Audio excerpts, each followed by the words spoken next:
Douala, ville cosmopolite, plus de 3 millions d'âmes qui se côtoient au quotidien. La lutte contre le désordre urbain est devenue un véritable défi pour les autorités de la capitale économique.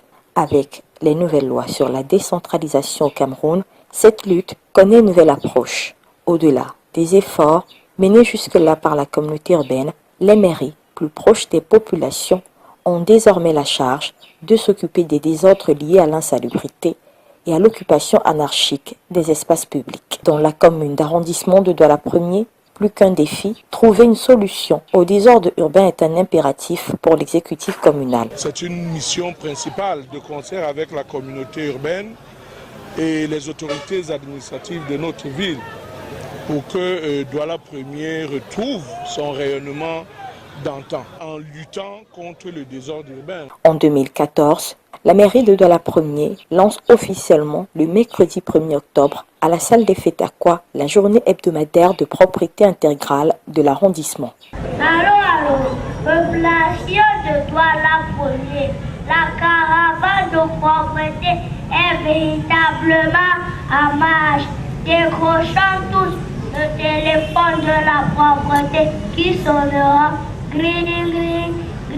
De 6h à 9h du matin, chaque mercredi, que chacun balaie devant sa cour, que chacun fasse la propreté aux alentours, qui de sa société, qui de son établissement, pour que le désordre urbain à Douala 1er particulièrement s'arrête. Pour booster les populations de Douala 1er et amener chaque citoyen de cette municipalité à adhérer à l'initiative, l'exécutif communal a pensé plusieurs stratégies. On a mis en place des structures qui doivent accompagner la mairie pour assainir l'arrondissement. Nous avons les associations de quartier, les comités locaux d'hygiène et de salubrité qui nous accompagnent. Au niveau des écoles, la mairie est en train de mettre en place les clubs de propreté au sein de chaque établissement. À la date de ce jour, on en dénombre une quinzaine. Nous avons institué des concours de propreté, 6 variantes. Le quartier le plus propre, le marché le plus salubre, le jardin le plus beau, l'association la plus dynamique, l'initiative la plus éco-citoyenne.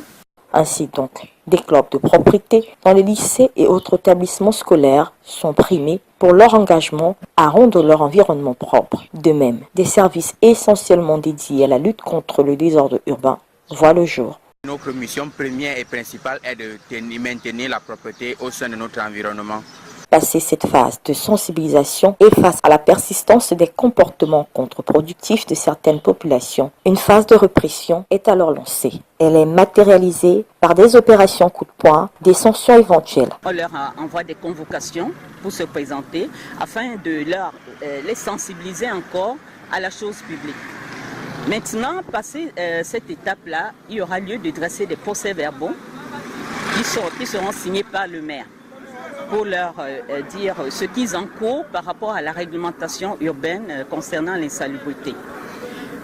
Par la suite, s'il y a récidive, la mairie sera obligée de s'en référer au procureur de la République. Parce qu'à ce moment, il y aura des contraventions qui seront établies. Et comme on le sait, le code pénal qui est en place a prévu ces cas-là. Et sur le champ, soit il paye ses contraventions, soit il y a la contrainte par corps. Cette phase va connaître un tournant décisif avec la prestation de serment des responsables en charge de la lutte contre le désordre urbain. Un moment important dans la phase de la répression engagée. Que le serment nous confère le pouvoir de dresser valablement les procès-verbaux et de mettre la procédure répressive en marche. Suite à des journées de propriété précédentes dont l'objet était essentiellement la sensibilisation, depuis 2 ans et demi pratiquement, il y a lieu maintenant de descendre sur le terrain pour essayer de localiser les contrevenants à la réglementation urbaine par rapport à l'hygiène et la salubrité. Des actions qui seront également boostées avec la mise en place d'une brigade mixte de réflexion, communauté urbaine de Douala, commune d'arrondissement de Douala 1er, ministère de la Santé publique, ministère de l'Environnement, entre autres. La lutte acharnée contre le désordre urbain à Douala 1er porte des fruits, certes, mais beaucoup reste à faire, s'accordent tous les acteurs engagés dans ce combat. La communauté urbaine, les autorités administratives et la mairie de Douala 1er travaillent de concert pour améliorer l'ordre urbain.